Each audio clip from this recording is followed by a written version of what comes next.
Song Hỷ xin kính chào ông bà, cô chú, anh chị và các bạn đang xem kênh Song Hỷ Vlog nha.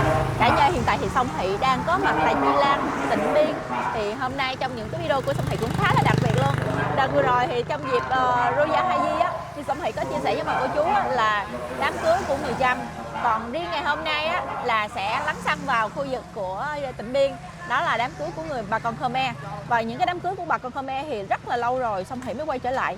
Vì bây giờ á, những cái đám cưới truyền thống á, nó rất là ít luôn. Và Song Hỷ hôm qua thì buổi chiều á, thì Song Hỷ cũng được sư ở chùa Láng Cháy là gọi điện cho Song Hỷ là nói là hôm nay thì có đám cưới của bà con Khmer theo kiểu truyền thống. Thì Song Hỷ vào chia sẻ, thì Song Hỷ cũng rất là cảm ơn sư ở chùa Láng Cháy rất là nhiều vì đã hỗ trợ cho Song Hỷ.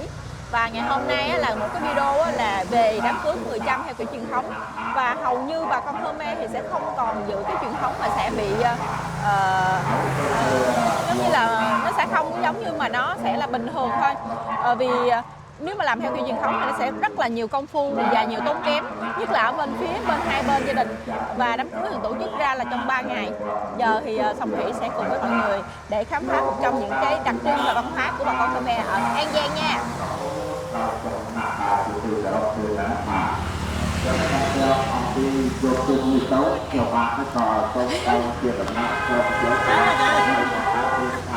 Chào chị. Hiện tại thì ở trong này là các ông các bà đang làm lễ và 8h30 thì bên đàn trai sẽ qua đây để làm lễ bên nhà dâu.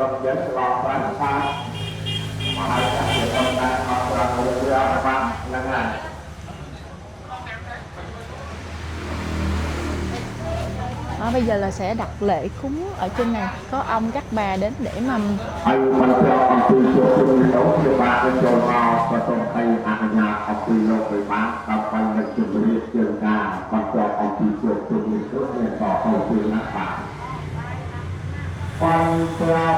ông ty lực lượng lên công an lên trong nguồn quan an bắt nhau cùng nhau ông đã phân tích công an cho ra họ ông ty đặt đó là họ lực lên được ta họ tàu ảo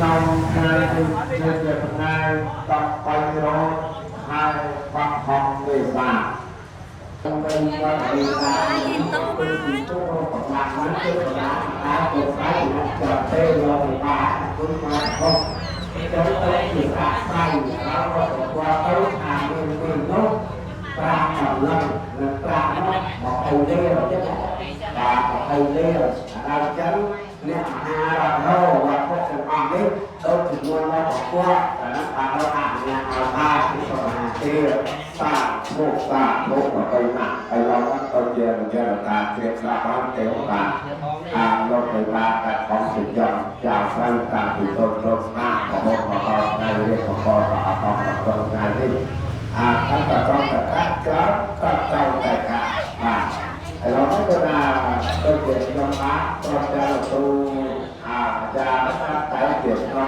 còn lo đây ra còn lo tây và hãy luôn từ cái tiếp luôn còn lại con lớn nó còn quay là tôi luôn và hãy còn cái cây rừng cho là kia bây giờ rồi từ má rồi và bà để cho nó được vào và cái là để dùng luôn đấy và nó sẽ tạo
bê cháp hả?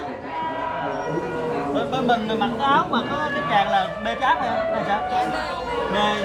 Bê cháp của những cái mâm lễ của bên nhà trai đúng không? Còn những bạn nam thì như thế nào? Còn những bạn nam á, bạn nam như này nè. Cũng là bê nhưng mà của bên nhà trai hay là bên nhà gái? Nhà trai, vậy là mọi người sẽ qua đây làm lễ. Cái áo có cái tràng này là mới bê cháp. Còn áo thì bạn này thì sao? Đây là khách mời. Bưng trái cây đó. Bưng mấy cái trái cây nhỏ dĩa dĩa như vậy đó. Là bạn của cô dâu. Rồi, cảm ơn. Đẹp hơn mình đó. Tôi nghĩ giờ là cũng quá trang thành cô gái Khmer. Hầu như là thường là đám cưới ở những người Việt đó, người Kinh đó, thì những cái bộ trang phục là cô dâu sẽ khác biệt so với những bạn bưng mâm. Nhưng mà trong những cái đám cưới mà miền Tây ở Khmer thì Song Hỷ thấy là nó tương đồng, màu vàng cũng tương đồng, nhưng mà mình sẽ nhìn theo cái cách trang điểm của cô dâu nó sẽ khác biệt hơn so với mọi người. Và như ví dụ như là bên đây là mấy bạn khách mời thì sẽ mặc những bộ đồ trang phục chân váy và những chiếc áo như thế này. Đó. Còn cô dâu thì sẽ có một cái khăn tròn và đặc biệt trên cơ thể của cô gái đó, cô dâu thì sẽ rất là nhiều trang sức. Wow. Đây là rượu hả? Rượu. Anh bây giờ anh thấy đó giờ là người ta uống canh như vậy nè. Hồi xưa là uống canh như vậy đúng không? Nhưng mà bây giờ đám cưới miền Tây là phải uống cỡ này. Uống cỡ này mới xỉn. Uống canh này không có đủ đâu. Này rượu gì vậy? Rượu nếp hả? Rượu nếp than. Kêu một phi. Một phi luôn. Còn này là đâu xi nhê gì? Này, nhưng mà anh đứng ăn chót thời là chắc xỉn trước quá. Em hồi nãy giờ là em hơi lăn rồi đó. Nó hơi nó xỉn rồi. Hơi xỉn rồi khỏi uống là hồi xỉn luôn. Bên đây này nha, bên đây là một kho tàng nha. Bên đây là một kho tàng rượu luôn. Mời cả nhà cùng uống rượu với Song Hỷ. Cùng đi ăn đám cưới miền Tây với Song Hỷ nha.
Sa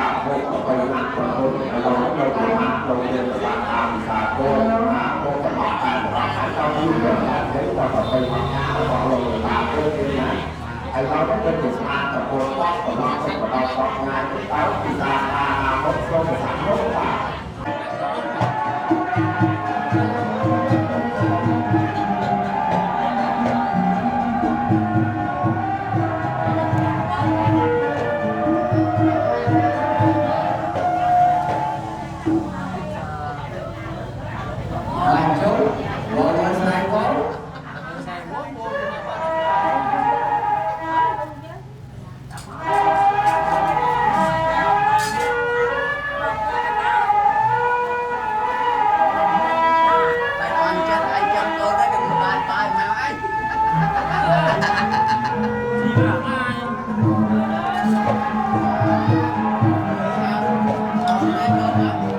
Đây là lễ gì anh?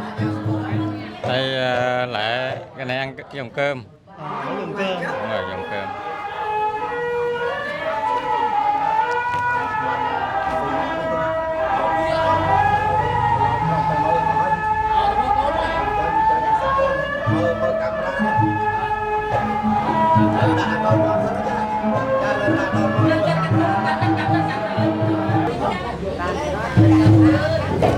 Khi nãy là mẹ của cô dâu và chú rể cùng ăn cơm, hiện tại là những cô dì hay là bên những người lớn tuổi trong gia đình đó, sẽ đến ăn để chúc phúc cho hai bạn.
Giờ đây là mâm cơm cúng ông bà hả gì đó.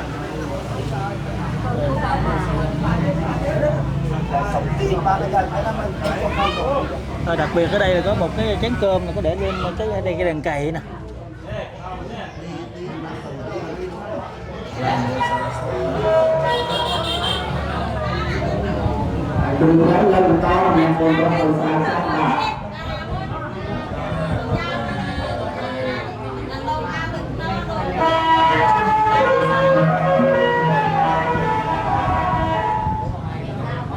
Tiếp tục là anh tem chầu.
cân cho cô chú lúc cân. bài một chục ném thôi, bài một chục ném. Chú rể sáng nay Bài một chục ném á, bài một chục ném á. Con sai lên tay biết, con sai lên tay của năm con. Con pro là miền Ninh Chun. Đại ôn Còn Nam Đại ôn Chiến Còn Răng Bánh chăm chất sài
Rồi vô cái gì má nè.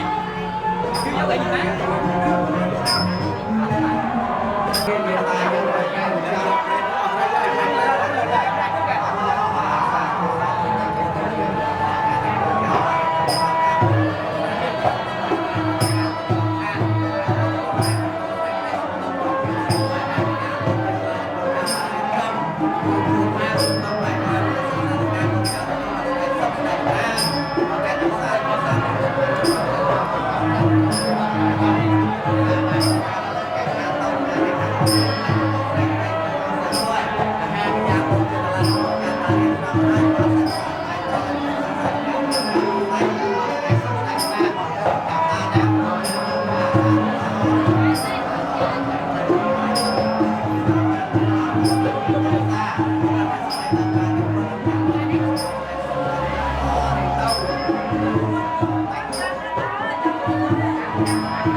Hồi sáng giờ thì bên nhà cô dâu làm lễ cả nhà, thì cả nhà thấy là hiện tại là đang đoàn nhà trai sẽ qua làm lễ là đi he, rồi qua nhà cô dâu để mà lễ cắt tóc rồi lễ cột tay nữa.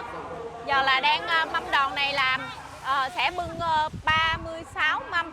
Và trong đó là mình sẽ thấy trên tay mọi người là sẽ cầm những cái mâm giống như là trái cây nè, rồi gia vị nè, nói chung là rất là nhiều luôn và rất là vui. Do là trời mưa nên là phải tranh thủ. Nhưng mà chưa đi hết mà đầu bên kia vẫn còn nè.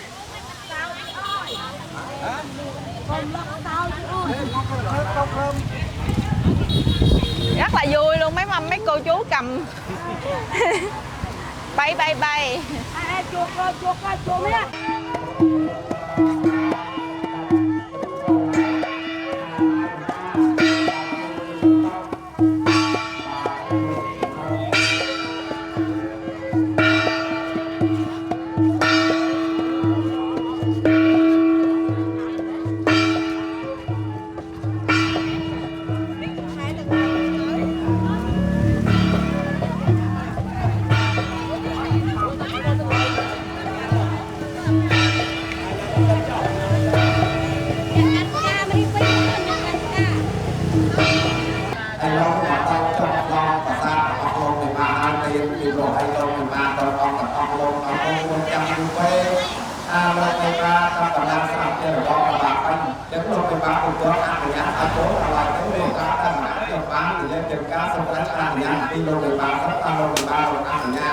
Anh có cho một viên tông của bạn cho nó ở trong đô thị mạng ở phố bác ở bóc tuyến cho bạn có thấy đô thị mạng một tên cho tôi lên trên nga ta là muốn của tôi đô thị mạng ở trong tên lý rất là lúc vào phố bác thì anh thấy một ngã số sạc rốt à còn chân chuyện là con lô thị phá không mà đá thao khi là co và chuyện là con lâu cái chuyện nè chuyện tổ thao là rồi trụ lên tập bay tập công quát cao tha bọ là bong bay là bong mê là bạ là bong nằm ray chắc xong rồi hà triệt đặt lên hay lâu đi không tôi để tí nó con chôn nó bao là trụ lên bạt lên bạt thôi.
Giờ là bên xu gia của nhà gái sẽ đón qua nhà trai để trao lễ.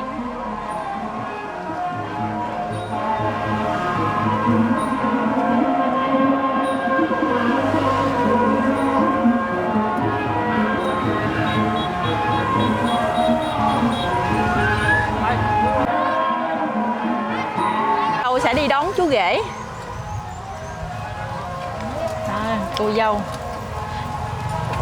Thường là mình sẽ thấy là đàn trai là chú rể sẽ đi đón cô dâu đúng không? Nhưng mà người Khmer thì đặc biệt là theo hệ mẫu hệ là cô dâu sẽ bên nhà cô dâu sẽ là đi đón chú rể. Là như thế này. tô chặt cá tô mưa rồi. Ai lên quay à? Bỏ cắt cắt đây kìa. Chính thức là anh heo nàng. Cắt. Anh heo nàng gì Vinh.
Rồi tôi nè.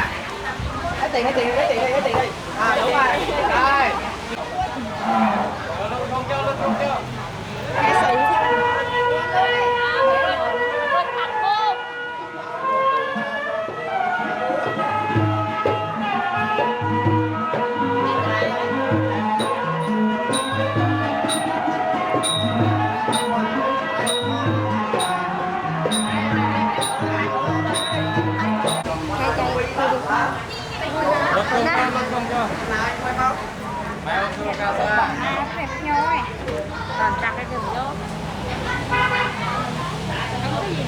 Đây đây con lái nó đang khoai cái đó khoai con bay đâu.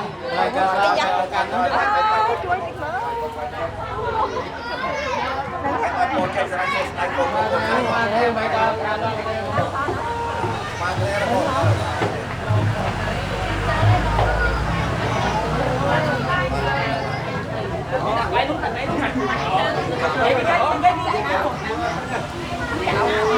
Gì à?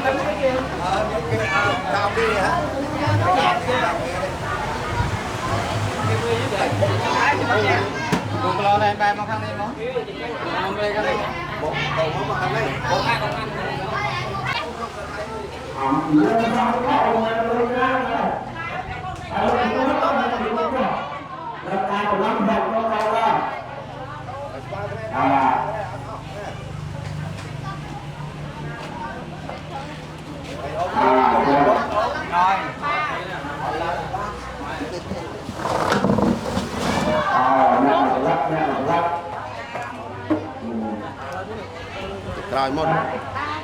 Rồi một quẹo lệch lôi tôi bắt nói bắt đấy Đã được rau nó tô mà răng.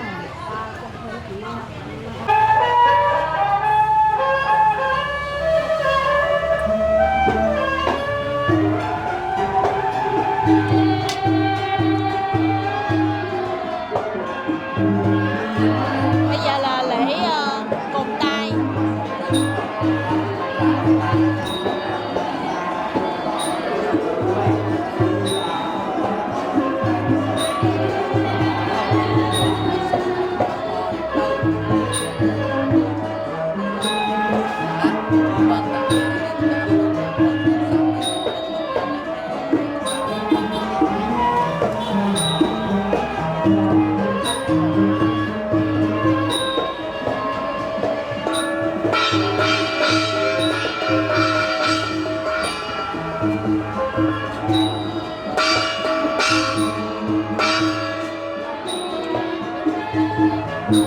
kênh Ghiền Mì Gõ để không bỏ lỡ ម្មតាមានពីពិចារណា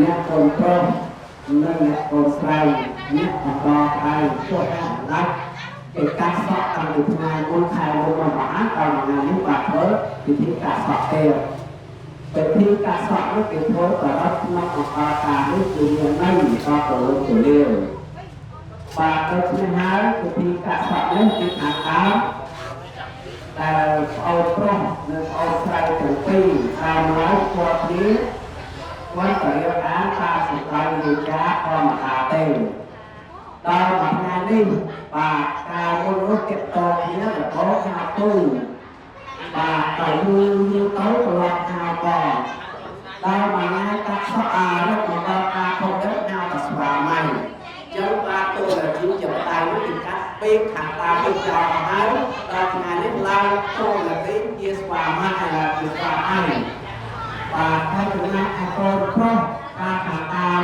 ការស្រឡាញ់កូនស្រីនេះតាមបានក៏សួរពីសាមញ្ញធម្មតាបាទសួរអីពីណាបាទពីនោះបាទថាចាគាត់ចានេះថាចានេះបញ្ញាបាទចឹងទៅបញ្ញាបាទស្នាស្និទ្ធដល់មួយថ្ងៃនេះគិតទៅឲ្យម្ដាយឪពុកនេះទៅស្ដាយពីកូនស្រីតាមពីកាត់ពីទីចោលទៅតាមពីគិតអាយេបានទទួលគ្នានេះចំណែកអាកូនប្រុសនិងកូនស្រីទាំងពីរបានរៀបចំអារៀនហាក់វិទ្យាអាដល់ថ្ងៃនេះការមុនតម្លៃគឺថាការប្រពៃនេះតាមបានថាពូនឹងអីទេដល់ថ្ងៃនេះឡើងតូនទីទៅជាម្ដាយទៅជាឪពុកបានប្រកាសអាពេលអីនឹងអូនពូអីនឹងចោលទៅឡើងជាម្ដាយឡើងទៅជាឪពុកឬឡើងទៅជាលោកស្រីឡើងទៅជាលោកអត្តកម្មចឹងទៅខំប្រភេទបានណាគេកាត់ពីពីកាត់សក់របស់ស្រីគេកាត់អាពេលទៅបានមិនចាញ់ចំណែកឯកូនប្រុសដែលមានគោលរទីកំតកូនកំឡោះទៀតបាយនេះគេឲ្យឈ្មោះទី1ថាថានាងថាចៅសុំទី2ថាឈ្មោះចៅមានទី3ថាឈ្មោះចៅជ័យបាទអ្នកទាំងបាយនេះហើយជាអ្នកកំតណាកូនកំឡោះដែលឡើងគោលរទីជាថាថាលោកអត់តាមថាមិនចាញ់จะมาจะเอาอะไรจดไปแต่ละจุดอะไรความสาธุสาธุเพื่อนเพื่อนก็ใช้จะใช้การใช้สอนของสิ่งใดต่างๆจึงจะใช้ส่วนนี้ใช้ส่วนใช้ความตามของสิ่งที่เอาล้อเอาเรื่องตามของสิ่งนั้นส่วนใครถึงมันต้องการหน้าสาธุสาธุเพื่อนเพื่อนเอาโอกาสและเป็นหมายว่าทำไปต้องเป็นที่การสอนของสิ่งใดต่างๆส่วนใครมีอะไรที่สบายใจของเธอต่อAmai,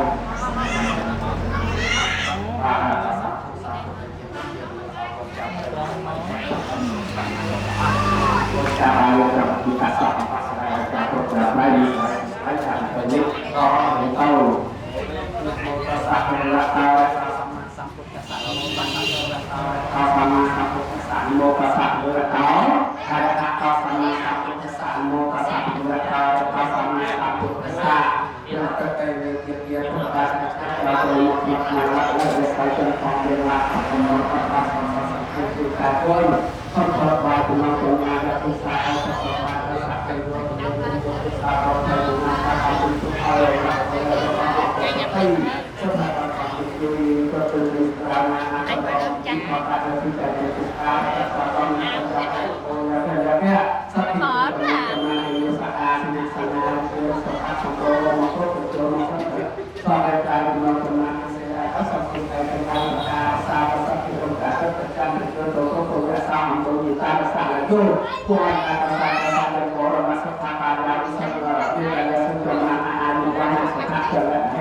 dân hai hôm canh tranh mà chung sơ cái nào chà và chính xong lúc lên chào ta lại đối to hơn chà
Cái đẹp nào có nhu cầu bốc đi nhưng đi của mình Hãy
subscribe cho kênh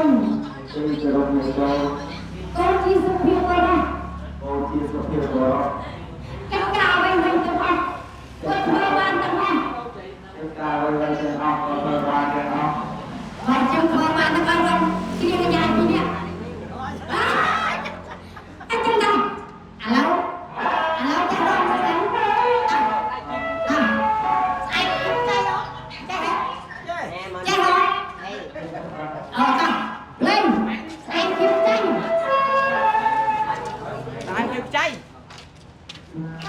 lỡ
cả Nó đã là gì?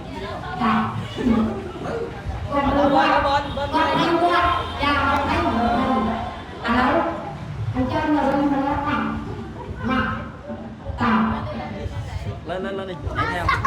rồi hai lần đi tới nào hai lần đi tới nào liên quan nào kia bắt cái miếng xương ấy hai bảo chưa con đem tiền tặng rồi tặng nhá tặng muối phi vay rồi là con bên nga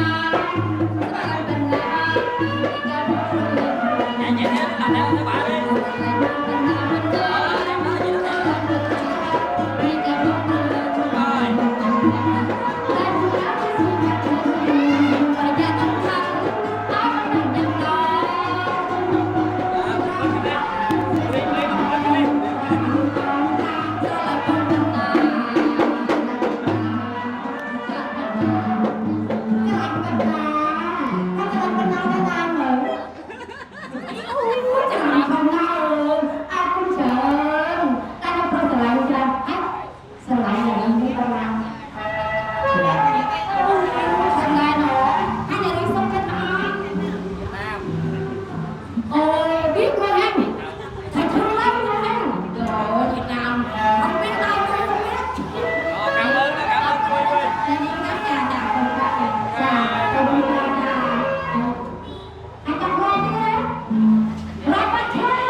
Giờ là lễ cái cục tay của cô dâu và chú rể.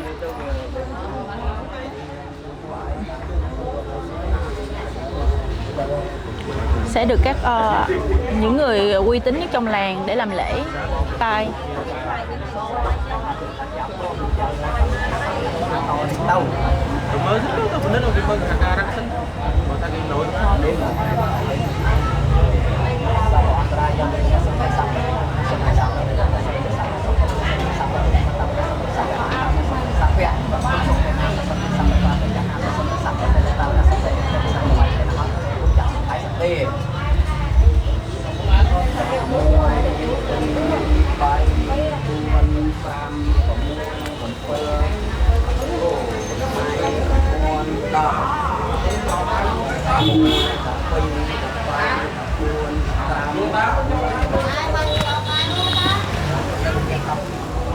Ngon lại ta. Ngon lại.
Hồi nãy giờ là cả hai nhà thấy là hành trình là từ sáng 7 giờ sáng là cho tới hiện tại bây giờ á, là 11 giờ 55 thì mới hoàn tất những cái thủ tục phong tục tập quán ở quê hương của Song Hỷ. Hy vọng những video này thì ông bà cô chú cũng hiểu thêm về một cái nét văn hóa nha.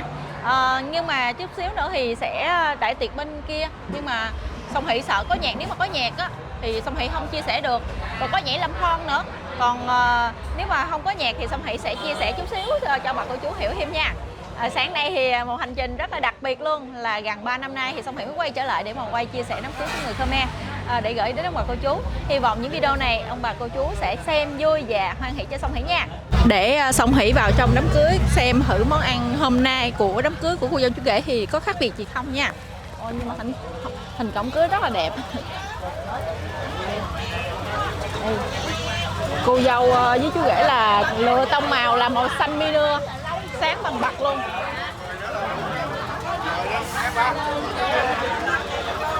Bây giờ là các cô khai tiệc. 1, 2, 3, vô. Quá vui. Em lái xe. Ta làm như bước em nhìn đẹp vậy nó ra luôn. Trời ơi, người đi khách mời đẹp dữ vậy luôn á, nhìn không ra luôn. Đây. Đây đặc biệt là cái chỗ múa lâm thon. Múa lâm thon. Múa lâm thon là có một cái bàn tròn.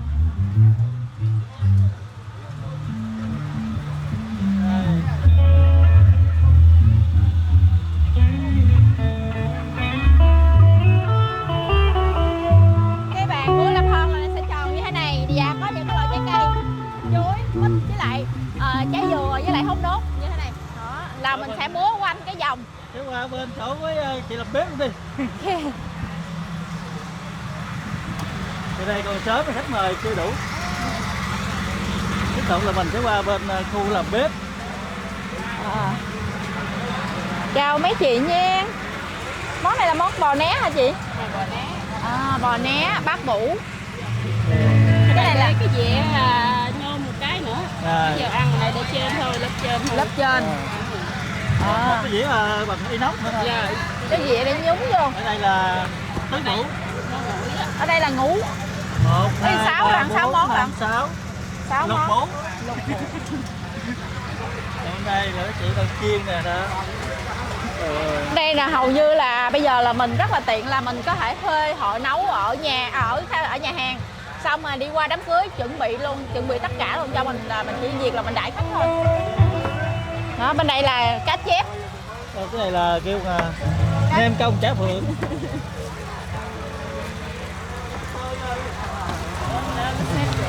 Đây xếp rồi đây. Có gà nè. Gà nướng. Gà nướng. Đây. Wow, trời ơi hoành tráng. Họ nấu mình là ở đâu vậy chị yêu? Láng cháy như Láng này. cháy. Quá ngon luôn, hấp dẫn quá. Vậy là cái này là mình đã chuẩn bị từ trước ở nhà rồi vô đây mình mới chiên nóng lại. Đây thợ nấu Bích Hạnh nha, ở Láng Cháy.